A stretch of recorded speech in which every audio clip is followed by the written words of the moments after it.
इसमें आगे सुनो। Question number 2।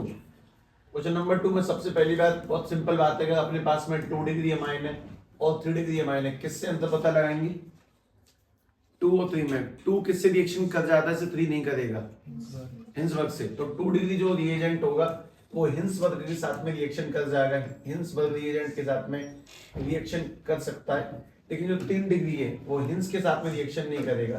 3 do not react with Hinsberg, Hinsberg reagent के साथ में इसकी कोई रिएक्शन नहीं है। तो इससे इसके बीच में डिफरेंस पता लगा सकते हैं, ठीक है। उसके बाद में क्वेश्चन नंबर तीसरे में भी शायद सिंपल कहानी है कि इथाइल अमाइन, कोई मुझे पहले इथाइल अमाइन का फॉर्मूला बताएगा, उसके बाद ही आगे बढ़ूंगा मैं।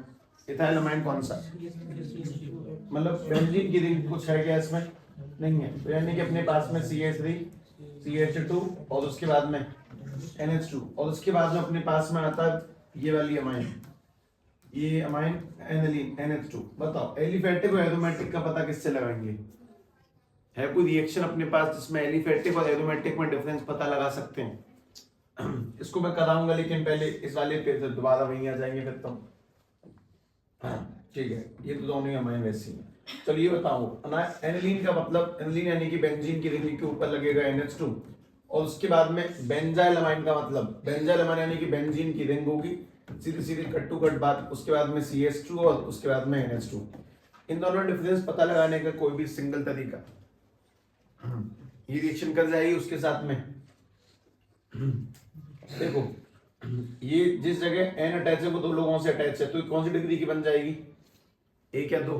2 नहीं है, 1 ही अटैच है। वैसे अगर चेक करें तो अपने पास में हाइड्रोजन 2 है, तो 1 डिग्री, यहाँ पे 2 है 1 डिग्री। इन दोनों में किससे पता लगाएंगे कि कौन सी रिएक्शन किससे हो सकती है? एक तो ये सवाल है, एक उसमें वही सवाल है, सेम टू सेम। तो अपने पास में जो लास्ट के तीनों सवाल है वो ठीक ठाक है, मतलब अच्छी कैटेगरी होल्ड करते हैं। मैं तीनों लिख देता हूँ पहले, चौथा ये था, पांचवा भी लिखा। पांचवा अपने पास में एनिलीन यानी कि बेंजीन की रिंग, और बेंजीन की रिंग के ऊपर आ जाएगा NH2, जिसके साथ साथ N मिथाइल एनिलीन यानी कि ये N मिथाइल एनिलीन, नाइट्रोपद है मिथाइल और उसके बाद में एनिलीन, ठीक है। को मुझे इन दोनों बता दे, बस मैं इन दोनों का तुम्हें बता दूंगा कि एलिफेटिक एरोमेटिक का पता लगाने का कोई तरीका है। अगर पढ़ा है तो ध्यान हो, और नहीं पढ़ा है तो इस बार पढ़ लेना ध्यान से। अजोडाइड टेस्ट वो किसमें होता है, वो ध्यान से सुने, हम लोगों को अक्सर याद नहीं रहता क्या चीज है वो। देखो जो अजोडाइड टेस्ट है, सबसे पहली बात तो अजोडाइड टेस्ट को तुम लोग ये ध्यान रखो कि अजोडाइड टेस्ट काम करेगा एरोमेटिक के साथ में, एलिफेटिक के साथ में काम नहीं करेगा, वो एरोमेटिक से काम करेगा। और उसमें जो डाई बनती है, जो रंग बनता है, जो एंड में होता है, ऑरेंज कलर की डाई निकल के आती है उसमें लास्ट में, समझते हैं।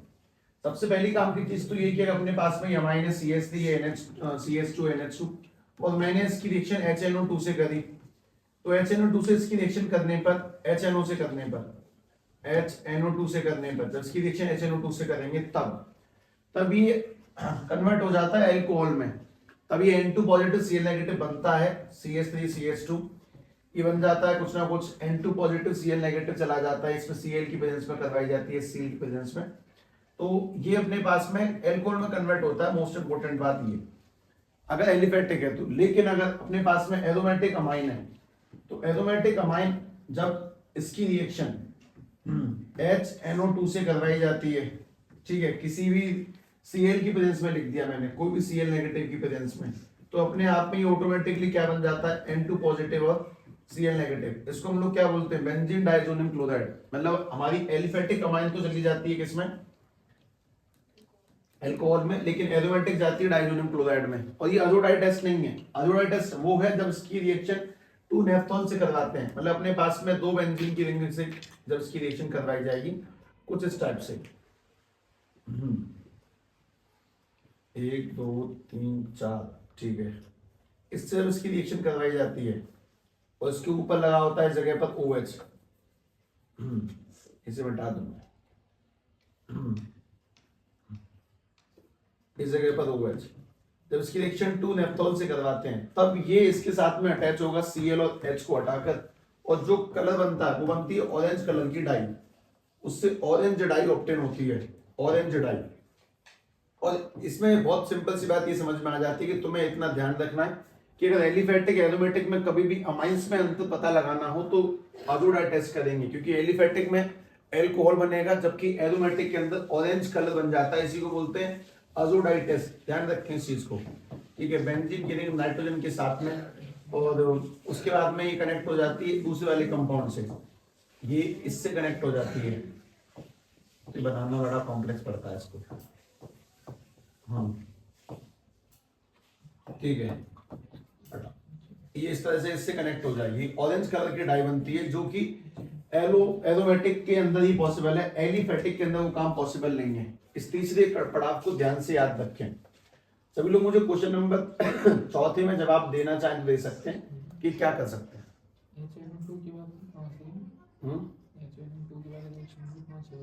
HNO2 के बाद में ऊपर से CH3 CH2 NH2 फिर HNO2 के बाद HNO2 के बाद में लिखा जाएगा CH3 CH2OH। ये एल्कोहल बनता है, मतलब सीधी सीधी बात की अगर एलिफेटिक अमाइन है तो किस में कन्वर्ट हो जाएगा वो एल्कोहल में, लेकिन अगर अमाइन एरोमेटिक है तो किस में कन्वर्ट होती है, पहले तो वो N2 पॉजिटिव डायजोनियम क्लोराइड बनता है, इसका अनस्टेबल होता है, इसमें बनता नहीं, सीधे एल्कोहल चली जाती है।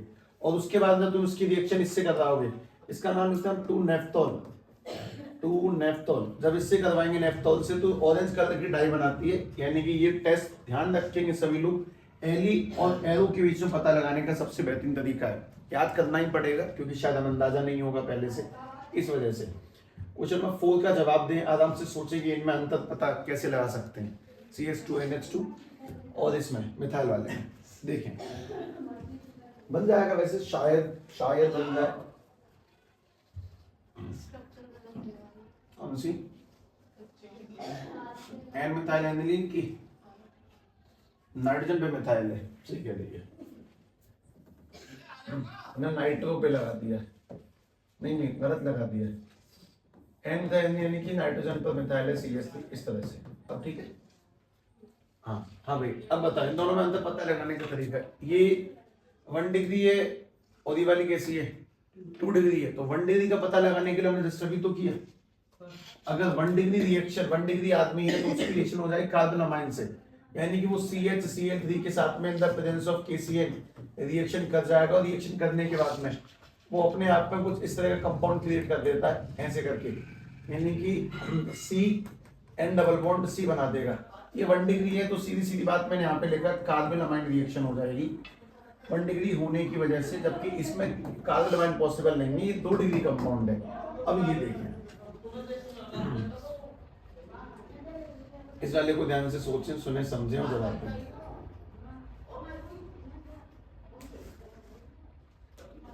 इन दोनों पता कैसे लगाएंगे, इससे अगर हम इसको HNO2 से करवाएंगे किसमें कन्वर्ट हो जाएगा, ये वाला आदमी ये एल्कोहल में कन्वर्ट होगा, क्योंकि यहाँ पे कार्बन के साथ में अमाइन अटैच है, सेम टू सेम यहाँ पे CH2 के साथ में NH2 अटैच है, तो ये कन्वर्ट हुआ एल्कोहल में, ये एल्कोहल में जाएगा।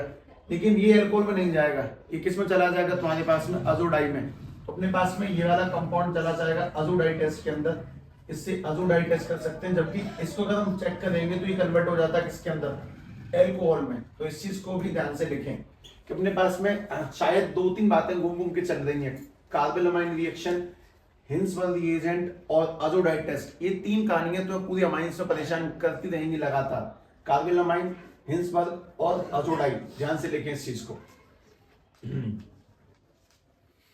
कि अगर अजोडाई को गौर से याद कर लें तो एलिफेटिक में वो एल्कोहल है, जबकि एरोमेटिक में वो ऑरेंज कलर की डाई में कन्वर्ट हो जाता है।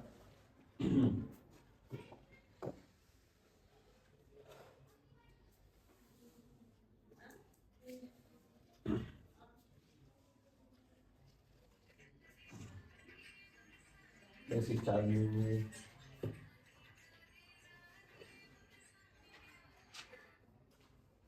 हेलो नमस्ते जी, हाँ ले हाँ भाई क्वेश्चन नंबर तीसरा नहीं करना अभी, है ना, तीसरा छोड़ दें, नहीं ये चौथा करेंगे पहले। चौथे में अपन लोगों को इन सबको ऑर्डर में अरेंज करना है तरीके से, पीकेबी की वैल्यू के अकॉर्डिंग अरेंज करना है सभी कंपाउंडों को। इन लोगों को अंदाजा नहीं है पीकेबी केबी ये सब कुछ क्या, पहले कुछ बातें लिख देता हूँ। सबसे पहले वो देखें जिसकी केबी की वैल्यू ज्यादा होगी वो उतना ही ज्यादा बेसिक होगा, और जिसकी केबी ज्यादा होगी उसका उल्टा हो जाएगा पीकेबी, उसका पीकेबी उतना ही कम होता है।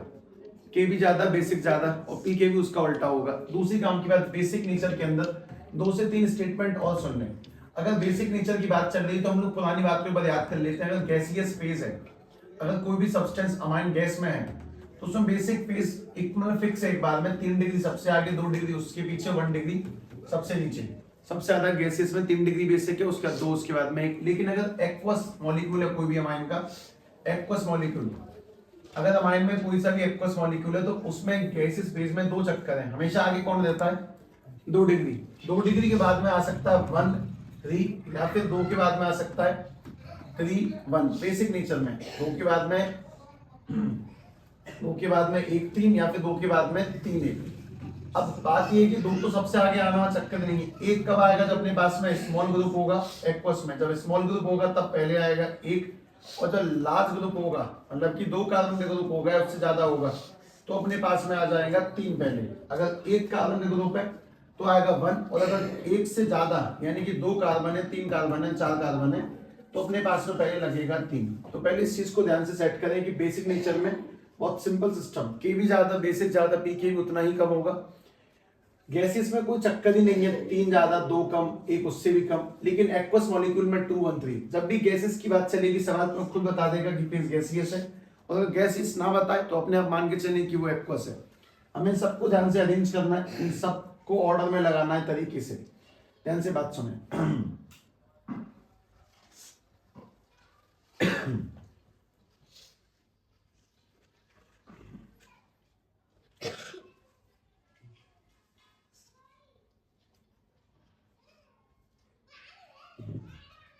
देखें हम क्या आदिवासी नहीं है, इसे हटाता हूं।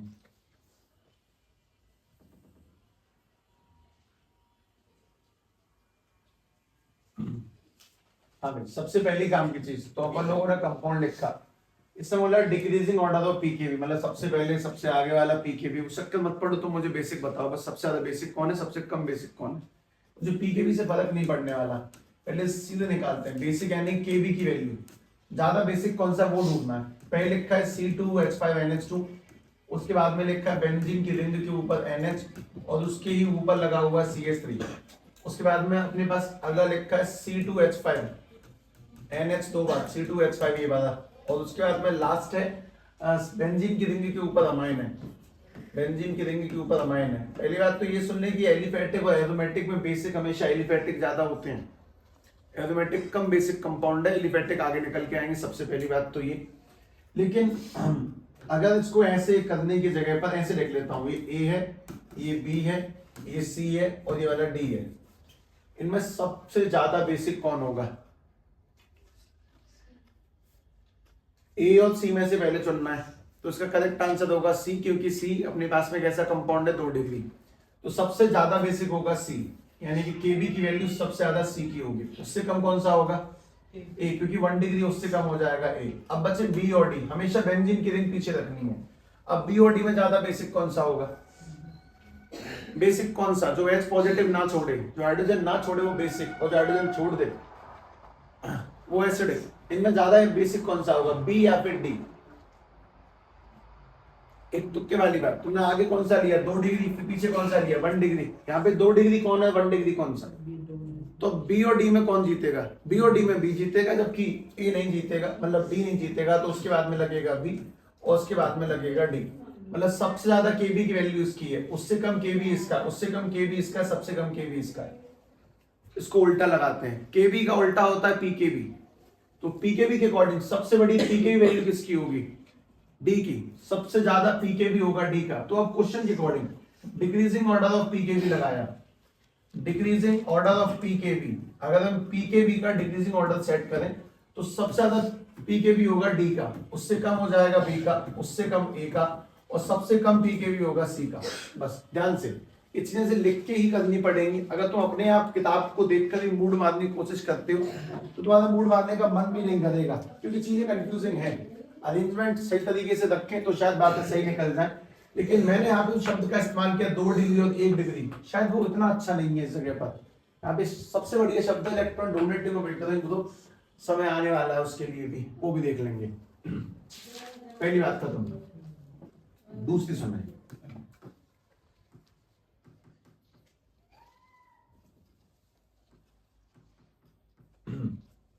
दूसरी है इंक्रीजिंग ऑर्डर बेसिक स्ट्रेंथ। इस बार तो सीधे सीधे मान गया है, बेसिक ऑर्डर के फॉर्मेट में ही लिखना है, सबसे ज्यादा बेसिक कौन सा होगा कौन सा बेसिक नहीं होगा डायरेक्टली।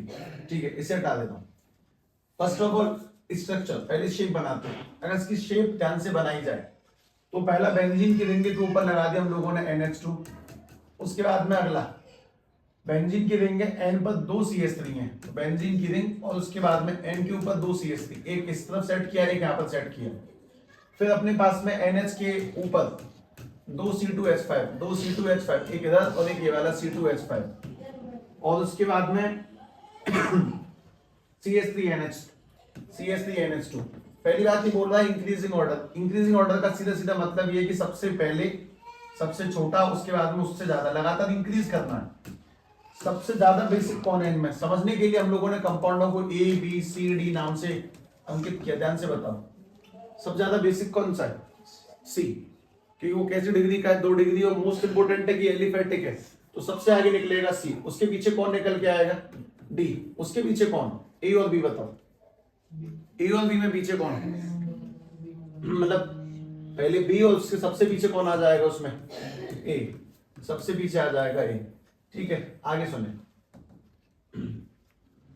क्वेश्चन नंबर 3, ये शायद काफी ठीक सवाल है, लेकिन सबसे पहले सभी लोग कोशिश करें इसकी शेप बनाने की। एनिलीन बनाओ, P नाइट्रो एनिलीन बनाओ और P टॉल्डीन बनाओ, बना के देखें पहले। APOT टॉल्डीन यानी कि CH3 लगाना बेंजीन पर, और उसकी कोशिश कर तो बाकी सब देख लेंगे। इंक्रीजिंग ऑर्डर बेसिक दोनों में, इसके 2 पार्ट है, A पार्ट में बेसिक ऑर्डर ही लिखना है और B में बेसिक ऑर्डर ही लिखना है, लिख देंगे।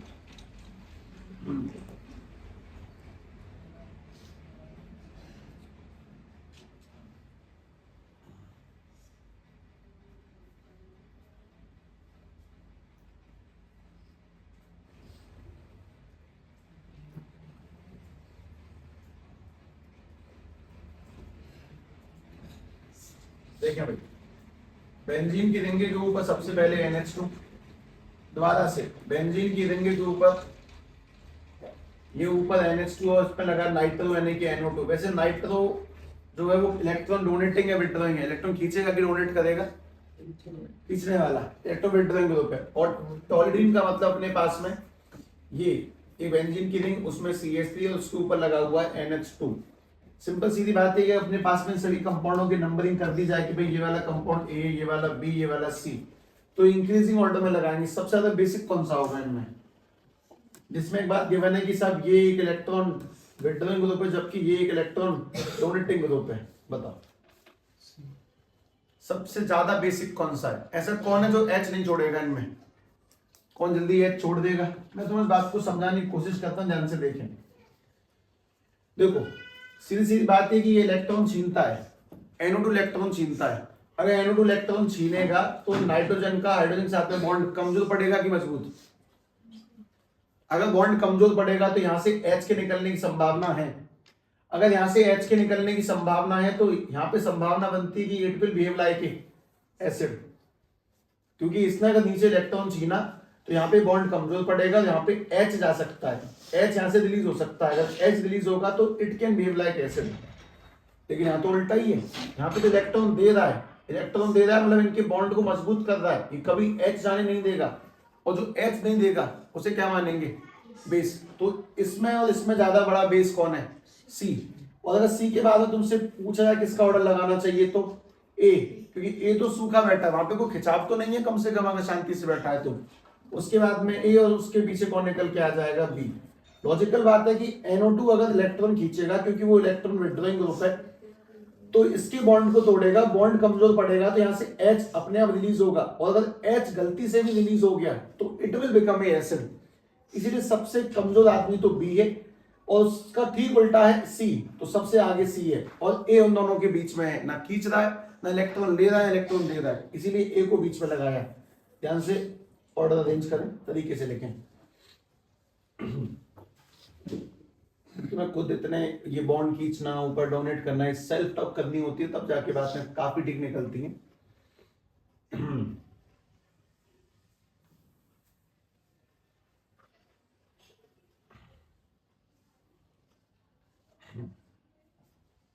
बता भाई, क्वेश्चन नंबर 3 का बी पार्ट हो जाएगा। बी की पहले शेप सेट कर लेते हैं। बी में सबसे पहले बेंजीन की रिंग के ऊपर NH2, बेंजीन की रिंग यहाँ चुपचाप एक NH2, उसके बाद में बेंजीन की रिंग, उसके ऊपर NHCH3, NHCH3, और उसके बाद में एक और बेंजीन की रिंग, उस पे CH2 NH2। इन्हें बताना ज्यादा बेसिक कौन सा और कम बेसिक कौन सा होगा। सोचें, इलेक्ट्रॉन डोनेट और विड्रॉ वाले चक्कर को समझने की कोशिश करो, बातें अपने आप बिल्कुल सेट हो जाती हैं ऑटोमेटिकली। इसको नंबर दे दिया A, इसको नंबर दे दिया B, और इसको नंबर दे दिया C। लगाए मूड मारे अपना। में ज्यादा बेसिक कौन है, कम बेसिक कौन सा? C ज्यादा है। कोशिश कर सकते हैं रीजन समझने की, बात अगर हो जाए तो काफी अच्छा लगेगा। बेंजीन इलेक्ट्रॉन खींचती है तो हाइड्रोजन की छूटने की संभावना यहां पर है। ठीक, ये इलेक्ट्रॉन देता है और ये इलेक्ट्रॉन छीनती है। CH3 इलेक्ट्रॉन डोनेटिंग ग्रुप है, तो हाइड्रोजन संभावना यहां पर भी है। तो ये बताओ A और B में हाइड्रोजन के जाने की संभावना ज्यादा कहां पर है, A पर कि B पर? A पर, क्योंकि B में तो एक आदमी वो भी है जो सपोर्ट कर रहा है। मतलब B में तो ये खींच रहा है, तो कम से कम A मदद तो दे रहा है कि नहीं मैं नहीं जाने दूंगा, पर यहाँ तो बस इसको खींचा ही जा रहा है। तो H के जाने के चांस इस जगह पर ज्यादा है, यहाँ से H चला जाए। लेकिन यहाँ पर एक आदमी H को रोके हुए है और एक आदमी H को भगाने की कोशिश में है, तो यहाँ पे H के जाने की संभावना थोड़ी सी कम हो जाती है। मतलब कहीं ना कहीं ये ज्यादा बेसिक है इसके मुकाबले। और यहाँ पर चक्कर ही नहीं, ये तो डोनेट ही कर रहा है, तो यहाँ पे तो H जाएगा, जाना चाहेगा नहीं, यहाँ पे खींचने वाला आदमी नहीं है। मतलब देखो, यहाँ पे एक ऐसा आदमी है जो इलेक्ट्रॉन लेके H को भगाने के चक्कर में है, यहाँ पर एक ऐसा आदमी है जो H को भगाना नहीं चाहता, उसको रोकने के चक्कर में है, और यहाँ पे दोनों लोग हैं। तो सबसे ज्यादा बेसिक कौन सा है, जो जाने देना ही नहीं चाहता, यानी कि सबसे आगे आएगा C। उसके बाद जहाँ पे दोनों लोग हैं वो आ जाएगा बीच में, और एक ऐसा आदमी जो चाहता है कि H चला ही जाए, ये चाहता है कि इसका एसिड ही बन जाए, वो आ जाएगा सबसे एंड में। तो इसका ऑर्डर तो पहले से सही दिया, मतलब सवाल में ABC ऑलरेडी करेक्ट ऑर्डर में लिखे हुए। तो तरीके से देखें, एक ऐसी जगह जहां पर इलेक्ट्रॉन डोनेट किया जा रहा है, तो वहां पे जो उसका बेसिक नेचर है वो ज्यादा हो जाएगा।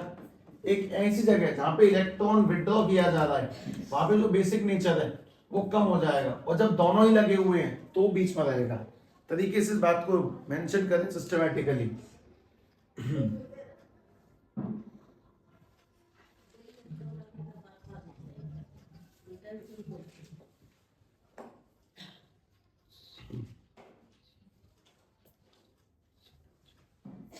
क्वेश्चन नंबर 4 में कोई चक्कर नहीं है, सीधे गैसेस पेज है। सबसे आगे आएगा 3 डिग्री, उसके बाद 2 डिग्री, उसके बाद में 1 डिग्री, सबसे नीचे बिना डिग्री 0 डिग्री। तो इसमें अगर सीधे सीधे यहीं पे लगाया जाए, ये वाला A कंपाउंड है, ये वाला B, ये वाला C, ये वाला D, सबसे ज्यादा बेसिक कौन सा होगा? डिक्रीजिंग ऑर्डर में लगाना है, मतलब पहले ज्यादा वाला उसका कम करेंगे। सबसे ज्यादा होगा C, उससे कम कौन सा होगा? 2 डिग्री कौन सा है? B, उससे कम कौन सा हो जाएगा इसमें? A, और उससे कम कौन सा हो जाएगा जिसकी कोई डिग्री नहीं है? D। तो अपने पास में फोर्थ कहीं ना कहीं फिर भी आसान सवाल है। फिफ्थ को थोड़ा ध्यान से तरीके से और देख लें। अच्छा फिफ्थ का एक और है, ठीक। Increasing order of boiling point, मतलब एक तो ये लिखा हुआ C2H5OH, इनमें किसका बॉइलिंग पॉइंट ज्यादा होगा? उसके बाद में CH3 का होल्ड टू NH, यहाँ पर NH CH3 2 बार, और उसके बाद में एक और लिखा हुआ C2H5NH2, इनमें किसका बॉइलिंग पॉइंट ज्यादा होगा? ABC। एल्कोहल का 2 डिग्री अमाइन का या फिर 1 डिग्री अमाइन का। तो इनके मास तो निकालना मत, लगभग सेम बैठेंगे सबके मास, ऑलमोस्ट जहां तक है शायद सेम आएंगे, एक आध कम ज्यादा आ सकता है। एक बार इसका निकाल देता हूँ। वैसे बेसिक सी बात है कि एल्कोहल ज्यादा बेसिक बॉइलिंग पॉइंट रखते हैं उनके मुकाबले। अगर तुम मास निकालोगे तो एक कार्बन का मास कितना होता है? बाद है 2 का हो जाएगा 24, 5 का हाइड्रोजन का 5, ऑक्सीजन का 16 और एक हाइड्रोजन का 1, 16 की 40, 5 और 46, इसका मास आया 46 में। अगर इन दोनों का निकालेंगे तो लगभग सेम होगा, क्योंकि काउंट करके देख लो, 2 कार्बन इसमें है, 2 कार्बन इसमें है, इसमें है 7 हाइड्रोजन, यहाँ पर भी 7 हाइड्रोजन, 1 नाइट्रोजन। सवाल है कि बता 2 डिग्री में और 1 डिग्री में किसका बॉइलिंग पॉइंट ज्यादा होगा? N1। किसका बॉइलिंग पॉइंट ज्यादा होगा 2 डिग्री में और 1 डिग्री में? ये बता, कौन सा कंपाउंड ज्यादा बॉइलिंग पॉइंट देता है? ये बात तुम्हें आती है पहले से? नहीं, तुम अब सुन रहे हो। सुन के इस बात को ध्यान रखोगे, ध्यान रखने के बाद में इस कहानी को आगे प्रोसीड करेंगे पेपरों में। इसे नींद आ रही है कैसे? फिर सुस्ता क्यों रही है? अच्छा बताएं, ज्यादा किसका होगा बॉइलिंग पॉइंट? 1 डिग्री, 2 डिग्री या फिर एल्कोहल? सबसे आगे एल्कोहल है, ये तो फिक्स है। सबसे आगे आएगा ए, ये तो कंफर्म है। उसके नीचे कौन होगा? 1 या 2 डिग्री? अगर तुम्हें ऐसा लगता है कि नहीं साहब मुझे तो आती है ऑर्गेनिक, बताओ। तो नहीं आती है तो अपने 5 जमीन पे रख के सीधी सीधी बात, किसका बॉइलिंग ज्यादा होगा? 1 डिग्री। सी से ए से कम आ जाएगा सी, और सबसे कम आ जाएगा बी। 1 डिग्री का बॉइलिंग ज्यादा होगा एज कंपेयर टू 2 डिग्री के, ध्यान रखिए। आगे में ज्यादा बेसिक कौन सा होता है? 2 डिग्री। ज्यादा बेसिक उसका बॉइलिंग कम लगाएं।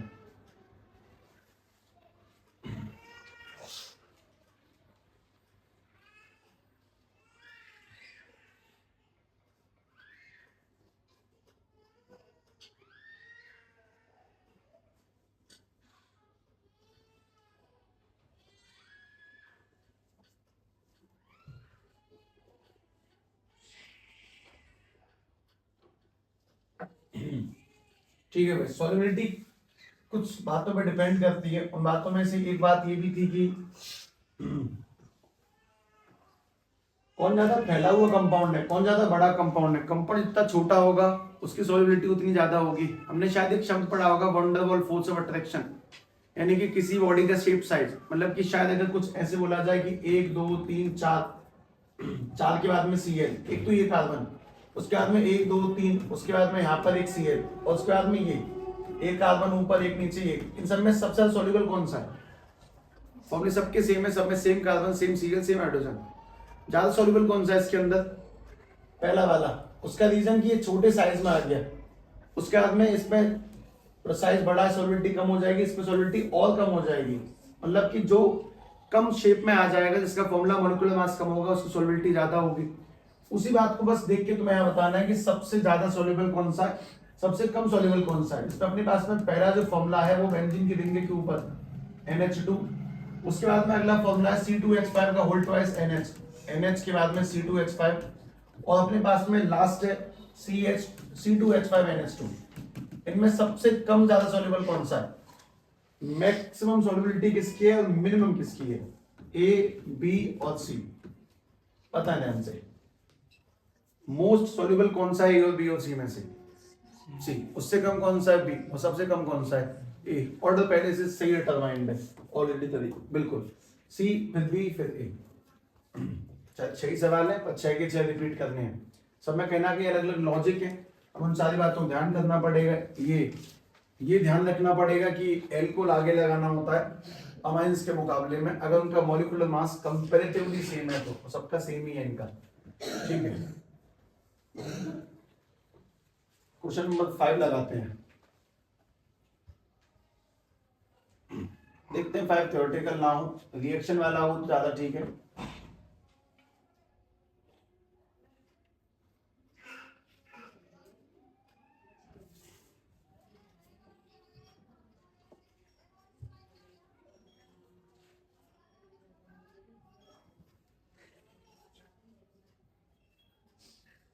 ठीक, कन्वर्जन है, चलेगा।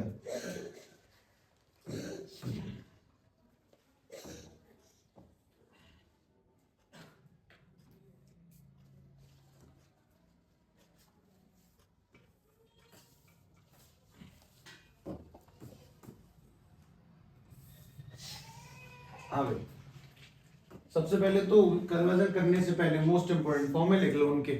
उस साइड लिखे एथेनोइक एसिड और इस साइड लिखे मीथेनामाइन, बनाओ फॉर्मूला। एथेनॉल एक तरफ और मीथेनामाइन एक तरफ।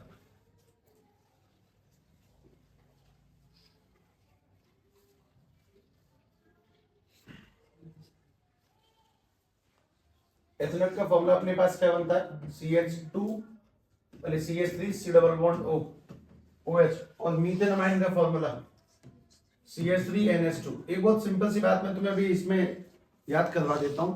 इसमें कितने कार्बन है, इसमें कितने कार्बन है, एक कार्बन अलग करने का एक ही तरीका है, उसको ध्यान से गौर से देखेंगे, लगातार रिपीट होगा। लगभग कितने 8 सवाल है, कम से कम 4-5 में तो रिपीट हो जाएगा लगभग, जहां तक है देख लेते हैं।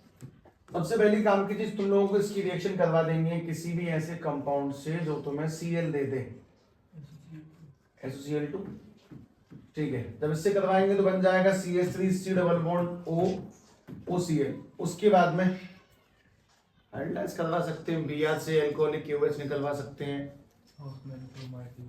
HBr से हैप्पी बर्थडे रिएक्शन वो करवा सकते हैं। इसको डायरेक्ट भी तो कर सकते हैं, MS3 से कर देंगे तो CO2 उठ जाएगा, फिर Br2 से करके डायरेक्ट इसको सीधे किससे करूं, MS3 से अमाइन। NH2 लग जाएगा। अमाइन से करने के लिए वी नीड समथिंग, अब लगाते हैं माइनस में, उसके बाद में सीधे सीधे Br2 से करेंगे और C डबल बॉन्ड बाहर निकालेंगे।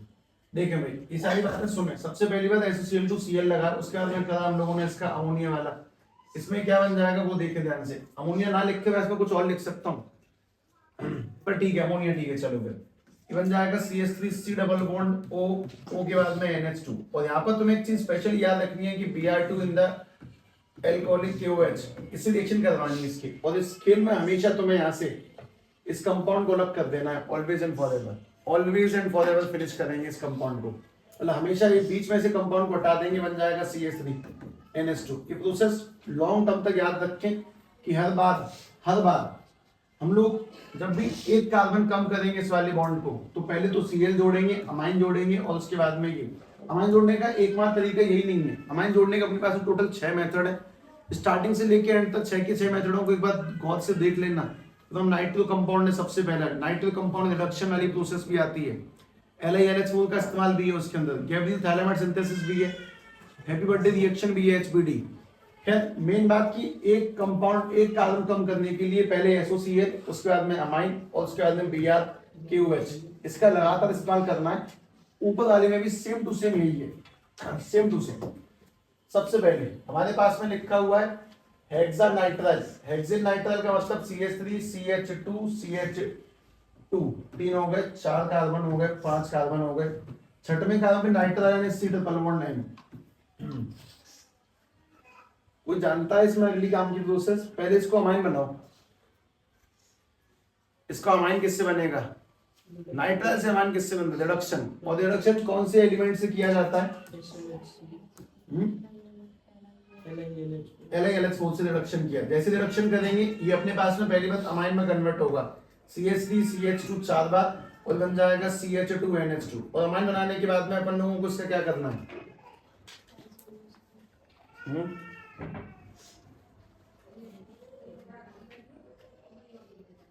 मुझे यहां से बस एक कार्बन कम करना है। उसने बोला है कि सब 1 अमीनो पेंटेन बना, मतलब पेंटेन मतलब हेक्सेन है 6 है, 6 के 5 करने हैं। 5 कैसे करेंगे? बस यही सवाल है सिंपल। वो तभी हटाएगा ना जब आप पे C डबल बॉन्ड 2 लगाएंगे। पहले कार्बोक्सिलिक कन्वर्ट करना चाहिए था।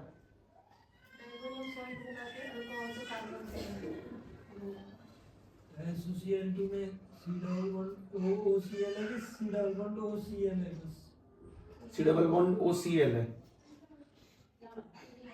डबल बॉन्ड OCl एक हो गए। C double bond OCl plus के NH3 यहाँ पर भी एक ही है, CH3 C double bond OCl, क्योंकि ये पूरा L को हटा देता है ना, SOCl2 OH पूरा हटा देगा। ठीक है, इसमें कैसे भी ऑक्सीजन लाओ से हटा देंगे हम लोग। डायजोनियम एलिफेटिक में पॉसिबल नहीं है, वो अल्कोहल में कन्वर्ट हो जाता है। एरोमेटिक में डायजोनियम इज गुड। वाटर से करवा के कार्बोक्सी बन जाएगा। हाइड्रोलाइज करवा दे उसके बाद बन जाएगा। वाटर से हाइड्रोलाइज करवाएंगे तो कार्बोक्सिलिक और उसके बाद में Br2 हाँ वो हो वो जाएगा। कर सकते हैं। जैसे Cl2 करा हाँ पहले वाटर से हाइड्रोलाइज करवाएंगे तो अपने पास में ये हो जाएगी Cn वाली बात। CN वाला हाइड्रोलाइज। वाटर से हाइड्रोलाइज करवाया है, हाँ वाटर से हाइड्रोलाइज करवाएंगे तो सीधी बात है बन जाएगा CH3 CH2 का होल ट्वाइस फोर्थ, और यहाँ पे आ जाएगा C double bond O N, N में कुछ और भी अभी अटैच होगा NH2। फिर हम लोग इसको किससे करवा देंगे Br2QS से, और जब जब Br2QS से करवाओगे हमेशा इसमें से एक कार्बन कम होगा, ओनली एक कार्बन है ना, 6 के 5 बचेंगे, बन जाएगा CH3 CH2 का होल ट्वाइस 4 बार, और उसके साथ साथ लग जाएगा NH2, बन जाएगा पेंटेन मोनोमाइन। ऑलवेज रिमेंबर कि जब भी एक कार्बन कम करना है तो Br2QH का इस्तेमाल करेंगे, और ऑब्वियसली कब से कह रहा हूँ, एक बार में तो आएगा ही नहीं, a lot of practice requirement। हमें तीसरा सवाल को चैप्टर अमाइन में बिल्कुल जोड़े ही ना, मिथनॉल लिखा हुआ है CH3OH है और कन्वर्ट करना है एथेनोइक एसिड में, यानी कि CH3 C double bond OH, इसमें कन्वर्ट करना है। सबसे पहला तो एक कार्बन इंक्रीज करना है, एक कार्बन बढ़ाने का तरीका KCN और घटाने का तरीका Br2KOH। अगर एक बढ़ाएंगे तो सबसे पहले करवा दिया KCN से रिएक्शन, KCN से करवाती बन जाएगा CH3 C double bond N triple bond N। मैंने तभी तो काम किया था ट्रिपल बॉन्ड N का, मैं दोबारा कर देता हूँ। हम लोग ट्रिपल बॉन्ड N से करवाएंगे, सबसे पहले इसको वाटर से करवा दिया हाइड्रोलाइज, तो अपने पास C किसमें कन्वर्ट हो जाएगा CH3 C double bond O और NH2। किसी के पास में कोई दूसरा तुक्का तरीका मेथड इससे आगे बढ़ने का, या फिर मैं रोक भी सकता था, ऐसे कोई कंपल्सन नहीं है कि मैं ये करूं।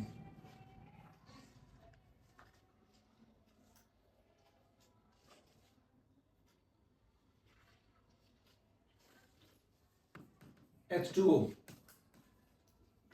OH नेगेटिव, बेसिक H2O, जब बेसिक H2O से करवाएंगे तो ये H2O OH इसको पकड़ेगा और कमाई निकल जाएगी, यानी कि CH3 C double bond OH और प्लस में क्या निकल जाएगा NH3।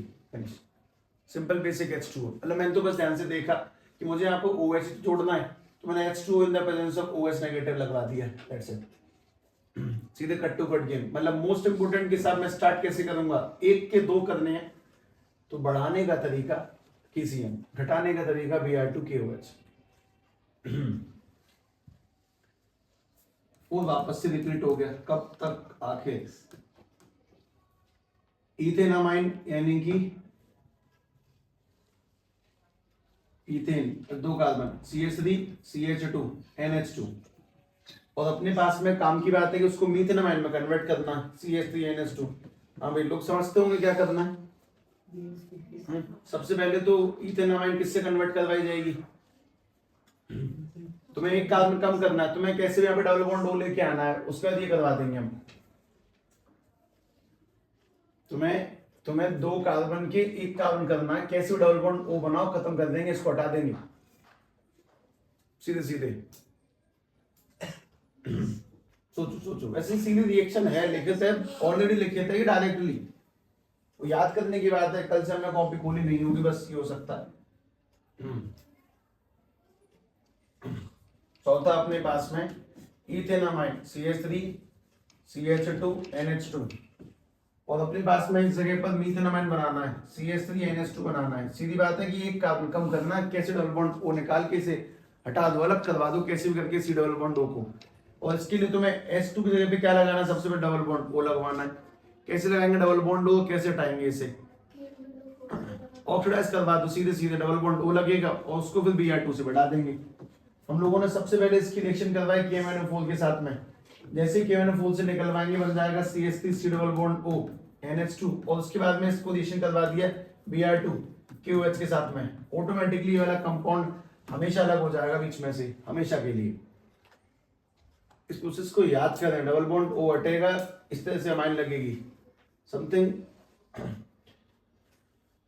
आदेगा जो बस लिख के आएंगी, तुम बस सामने से देख रहे हो, टीप सा रही हो, तुम अंदाजा नहीं, किसी को नहीं होता, तुम कोई नए प्राणी नहीं हो। और इसीलिए शायद ऑर्गेनिक बिल्कुल बाद में उठाई जाती है एनसीईआरटी एक्सरसाइज, कि जब पढ़ने का समय मिला हो तो रिवीजन करके रखते, चलते रहते लगातार। सिंपल।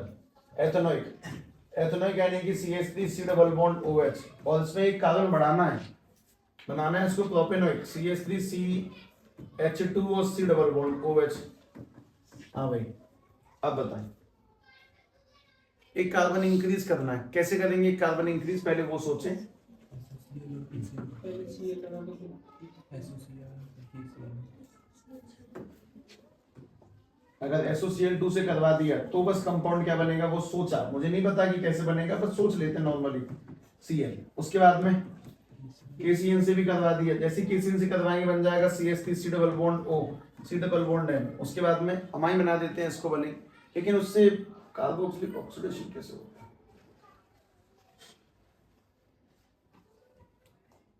इसे करवा दे रिडक्शन, और रिडक्शन करवा दे किसी भी रिएजेंट से, LiLSO से करवा दिया मान लो, रिडक्शन करवाएंगे तो डबल बॉन्ड O हट जाएगा सबसे पहले तो, और यहाँ पर भी बन जाएगा ये अमाइन, बन जाएगा CH3 CH2 CH2 और NH2। और उसके बाद में तुम लोगों को क्या करना है, इसको अब करवा दो इसका ऑक्सीडेशन, हाइड्रोलाइज करवाने के बाद में, या फिर NH2 हटाने के लिए वाटर से करवा दें सीधे सीधे।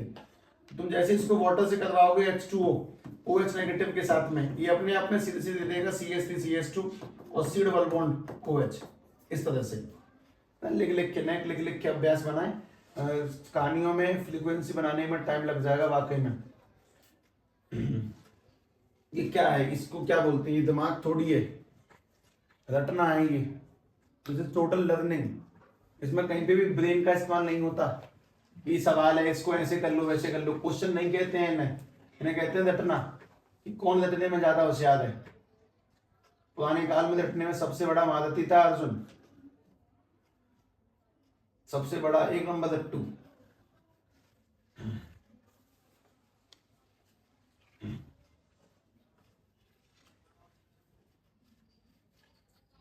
राम जी भी उन्हीं में से थे रटने वाले। लक्ष्मण, जितने बड़े बड़े योद्धा सब एक नंबर रटने में, एक नंबर।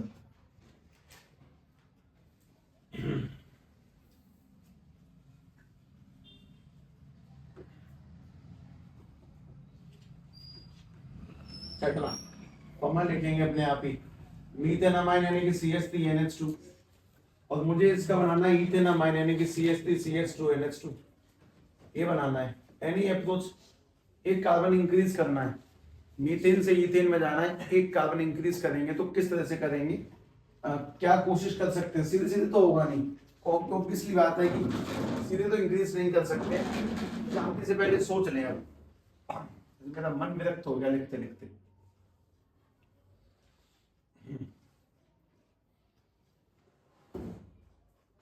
इसके बीच में एक कार्बन फिट करना है कैसे भी करके।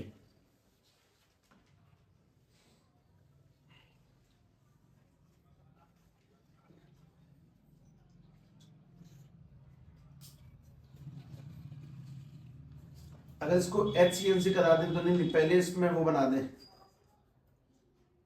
वाटर से, तो क्या बन जाएगा ये, अगर इसको वाटर से रिएक्शन करवा दें CH3NH2 को क्या बनेगा OH, फिर उसको किससे करवा दिया KCN से, और KCN को फिर क्या करवा दें रिड्यूस। मतलब कि हम लोगों ने सबसे पहले ये करवा दिया, ये वाटर से करवा दिया इसको हाइड्रोलाइज OH नेगेटिव के साथ, तो बन जाएगा सबसे पहली बात है अल्कोहल। फिर इसको करवा दिया हम लोगों ने KCN से रिएक्शन, तो बन जाएगा CH3C डबल बॉन्ड N, और उसके बाद में करवा दिया इसका रिड्यूसिंग एजेंट से रिडक्शन LH4 के साथ में, तो CH3CH2 NH2 अमाइन में खत्म हुआ। तुम ये बिल्कुल मत देखो कि तुम्हें आता क्यों नहीं है, नहीं आता भाई, ठीक है लिखें लेकिन ध्यान से, और कॉपी में फिर दोबारा बैठ कर प्रैक्टिस करें। ऑब्वियसली पेपर इसी फॉर्मेट में दिखाई देगा, और जब फिजिकल के सवाल होंगे वो तो और खतरनाक होते हैं, इन्हें तो सवाल मानो और मत, सबसे ज्यादा नंबर ऑर्गेनिक में ही आते हैं। ठीक है भाई, नाइट्रोमीथेन का मतलब मीथेन बोले तो CH3 के ऊपर लगा हुआ है NO2, और इसमें अपन लोगों को बनाना है डाइमिथाइलअमाइन, यानी कि अमाइन पे H है, इधर भी CH3 लगाना है, इधर भी CH3 लगाना है। ये तो काफी सिंपल है।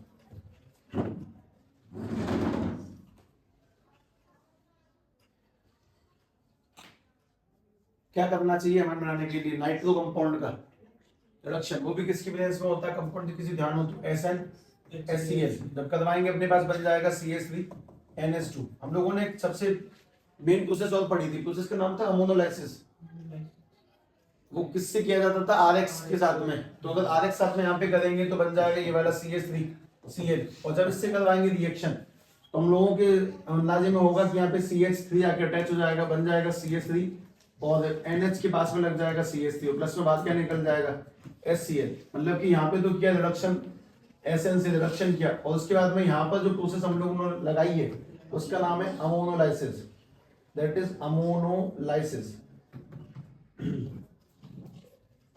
8वां ध्यान से,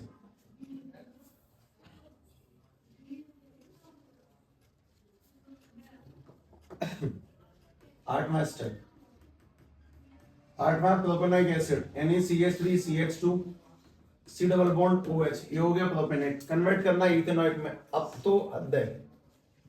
CH3 C double bond OH, आप इस स्वयं भी देख लें। बाकी सारी रिएक्शंस का इस्तेमाल करो।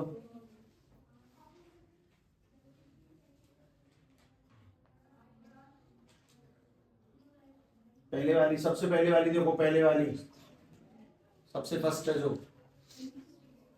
उसी के सारे सारे लिखते चले जाओ बस।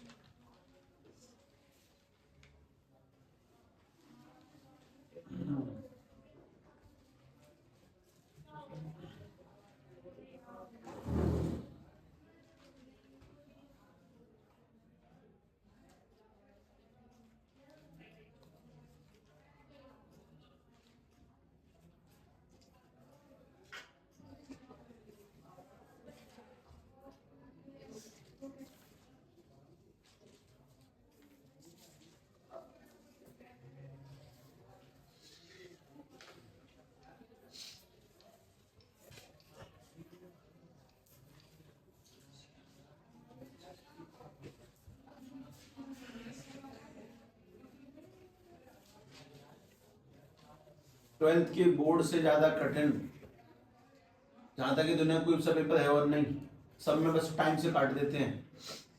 कोई भी गवर्नमेंट एग्जाम में 100 सवाल दे देंगे कदों 1 घंटे में, उसमें वो 3 घंटे के दे देना फुल में से फुल, कठिन ही नहीं होता। और सवाल थोड़ी हो उनके पास में, CS घुसा दें कहीं पे, फलाने राजा ने फलाने राजा को क्यों मारा, मार दिया मेरे को, क्या मतलब बनता है। तो कुछ भी दे देते हैं कहीं का कहीं पे भी, उस देश का CM कौन है, उस जगह का प्रधानमंत्री कौन है, भगवान जाने। उल्टा सीधा उठपटा पेपर नहीं है वो, पेपर ये है जहाँ लॉजिक लगते हैं और कठिन है। और आदमी एंड समय पे आते आते आते आते हिम्मत ही तोड़ देता है कि साहब अब नहीं होगा, मैंने पूरी साल सांस बांधने की कोशिश करी उसमें तब भी नहीं हुआ। वो हिम्मत ना तोड़े, उन पर डेली 1-2 जने के फोन आ जाते, साहब बालक पढ़ नहीं रहा है। अब उन्हें कैसे बोलूं साफ साफ, अब गलत क्यों तो पढ़ नहीं रहा, जा चुकी है, सांस टूट गई है, उम्मीद नहीं बची, हिम्मत नहीं, पढ़ पाएगा कितना भी कोशिश कर लो, रहने दो अब।